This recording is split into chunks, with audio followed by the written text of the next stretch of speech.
இதுவும் கடந்து போகும். நான் உங்கள் கேவீஸ்வரி. அனைவருக்கும் வணக்கம்.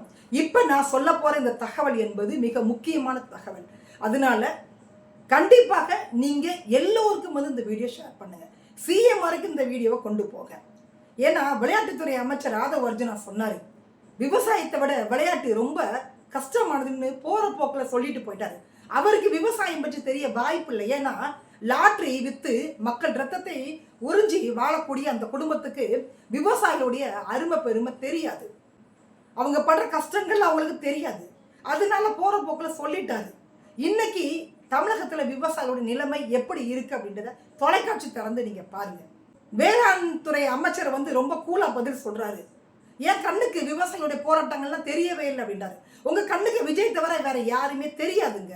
உண்மைதான், உங்க கண்ணுக்கு எதுவுமே தெரியாது. விவசாயிகள் சாட்டையால அவங்க அடிச்சுக்கிட்டு தர்ணா பண்ணிட்டு இருக்கிறாங்க.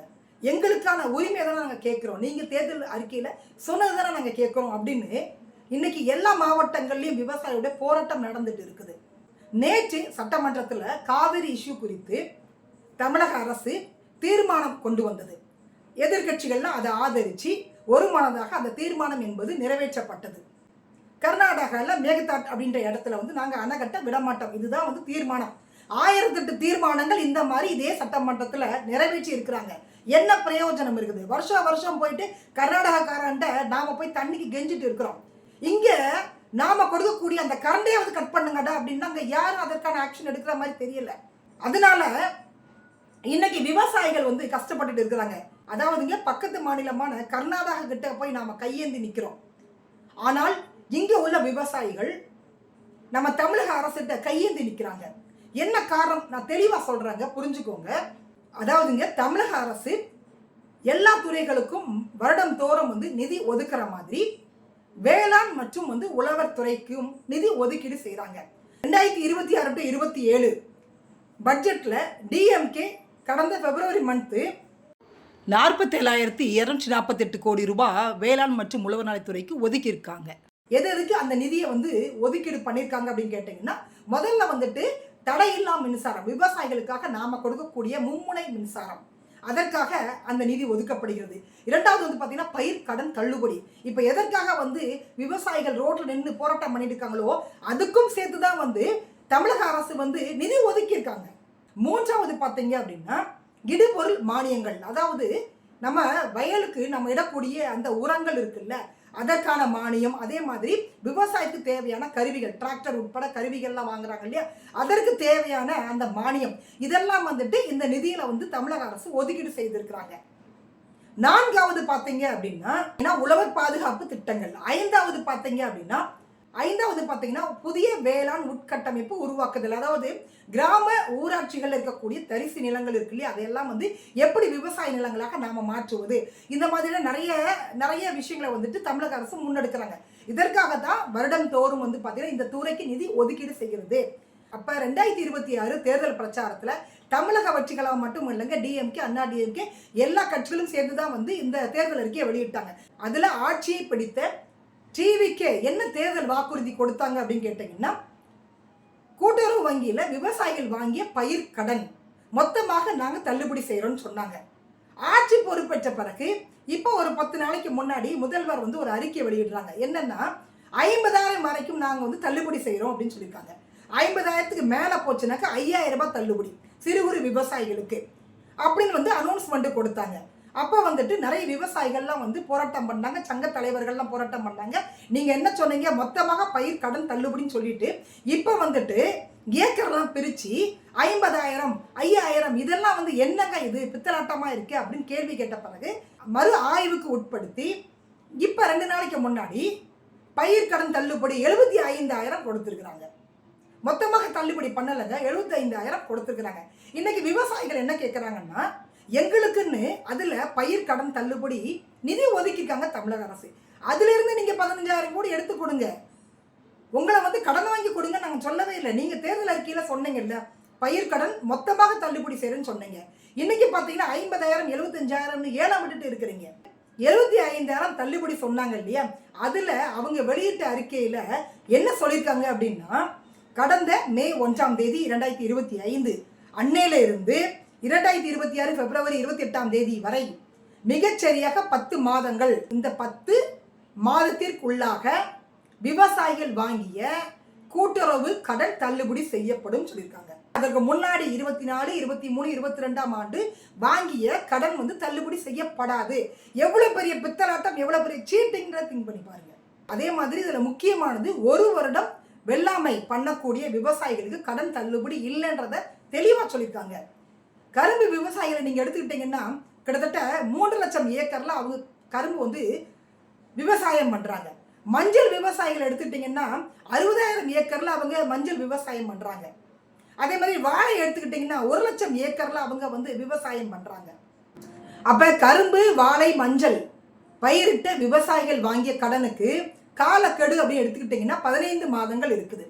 நீங்க 10 மாதத்துக்குள்ள வாங்கின கடனை மட்டும் தள்ளுபடி செய்றீங்க அப்படின்னா அப்ப அந்த விவசாயிகளுக்கு தள்ளுபடி இல்லை.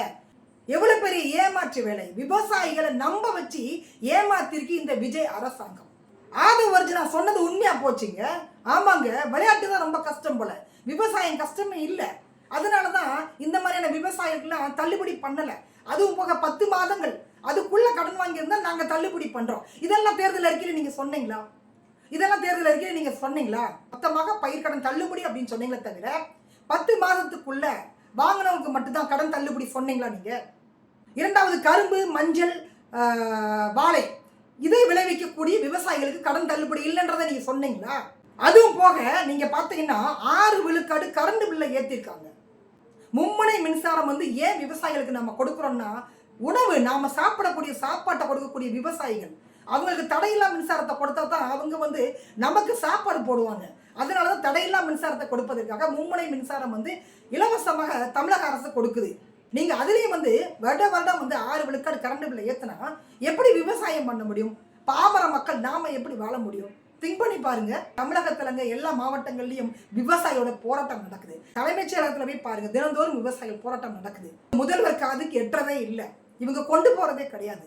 அதுவும் போக வேளாண் துறை அமைச்சர் ரொம்ப கூலா சொல்றாரு, என் கண்ணுக்கு அப்படி யாருமே தெரியவே இல்லைங்க அப்படின்றாரு. இன்னும் மாய உலகத்திலே வாழ்ந்துட்டு இருப்பாங்க போல தெரியுது. கடந்த திமுக ஆட்சியில் என்னால நடந்துட்டு போட்டோம். நீங்க கொடுத்த தேர்தல் அறிக்கை என்னாச்சுதான் நம்மளுடைய கேள்வியே. நீங்க சொன்னதுதானே விவசாயிகள் இன்னைக்கு கேட்கறாங்க. நீங்க பயிர் கடன் தள்ளுபடி சொல்லலாம் அப்படின்னா அவங்க கேட்க போறது இல்லை. நீங்க சொன்னீங்கல்ல மொத்தமாக பயிர் கடன் தள்ளுபடி சொன்னீங்கல்ல, நீங்க இன்னைக்கு 50,000 75,000 அப்படின்னு விவசாயிகள் ஏலம் விட்டுட்டு இருக்கீங்க. அதுவும் போக 10 மாதத்துக்குள்ள. அப்ப அதுக்கு முன்னாடி வாங்கின விவசாயிகள்லாம் தற்கொலை பண்ணி சாவறதா?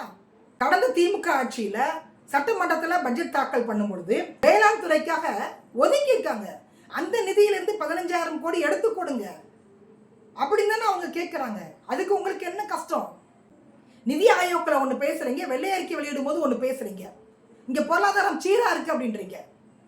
ஆனால் எந்த மாநிலமாக இருந்தாலும் சரிங்க, வரம்புக்கு உட்பட்டு தான் கடன் வாங்குவாங்க. அதனால நீங்க வந்து மக்களை ஏமாத்தாதீங்க. உங்களுக்கு ஓட்டு போட்ட மக்கள் வேணா நீங்க சொல்றதை நம்பி ஏமாறலாம். எங்களை மாதிரி படிச்ச ஆட்கள்லாம் நீங்க சொல்றத நம்ப மாட்டோம்.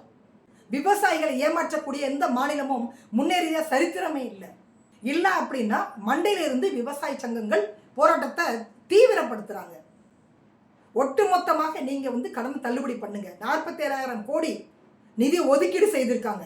எல்லாத்துக்கும் சேர்த்துதான் நிதி ஒதுக்கீடு செய்திருக்கு. அதனால சிஎம் சார், நீங்க என்ன பண்ணுவீங்களோ எது பண்ணுவீங்களோ தெரியாது, ஆனால் விவசாயிகளுக்கு கொடுத்து அந்த தேர்தல் வாக்குறுதியை தயவு செய்து நீங்க நிறைவேற்றுங்க. இல்லை அப்படின்னா மாநிலம் வந்து கடும் வீழ்ச்சியை சந்திக்கும். நீங்க செய்வீங்க அப்படின்னு நாங்கள் நம்புறோம். உங்களுக்கு அட்வைஸ் பண்ணக்கூடிய, உங்களுக்கு அறிவுரை வழங்கக்கூடிய IAS அதிகாரிகளை முதல்ல மாத்துங்க. அவங்களுக்கு விவசாயத்துறை பற்றி தெரியல, அவங்களுக்கு வேளாண் துறை பற்றி தெரியல. தெரிஞ்சிருந்தா இப்படி இன்ஸ்டால்மெண்ட்ல நீங்க வந்து கடன் தள்ளுபடி பண்ணிட்டு இருப்பீங்களா? ஏன்னா விளையாட்டை விட விவசாயம் வந்து ரொம்ப எளிமையானது அப்படின்னு அமைச்சர் ஆதவ் அர்ஜுனா சொன்னதை கேட்டு இந்த IAS அதிகாரிகள் இப்படி முட்டாள்தனமா செய்துட்டு இருக்காங்க போல தெரியுது. தயவு செய்து நமக்கு சோறு போடக்கூடிய விவசாயிகளை ரோட்ல நின்று சாட்டையில அடிக்க வைக்காதீங்க. கடந்த கால ஆட்சியாளர்கள் என்ன வேணாலும் பண்ணிட்டு போட்டோம், ஆனால் நீங்க ஒரு மாற்றத்தை கொடுக்க வந்திருக்க, நீங்க அதை பண்ணாதீங்க. விவசாயிகளை வந்து வஞ்சிக்காதீங்க. விவசாயிகள் வந்து வயக்காட்டில் தான் வேலை செய்யணும், வீதியில் வந்து போராட்டம் பண்ணக்கூடாது. அப்படி ஒரு நிலையை வந்து நம்ம ஏற்படுத்திட்டோம் அப்படின்னா உண்மையிலே வந்து நமக்கு தான் அது வந்து மிகப்பெரிய பாதிப்பை ஏற்படுத்தும். நீங்கள் செய்வீங்க அப்படின்றத நான் நம்புறேன். உங்களுடைய கருத்து என்னன்றதை நீங்கள் பதிவு பண்ணுங்க. மீண்டும் சந்திக்கலாம். நன்றி, வணக்கம்.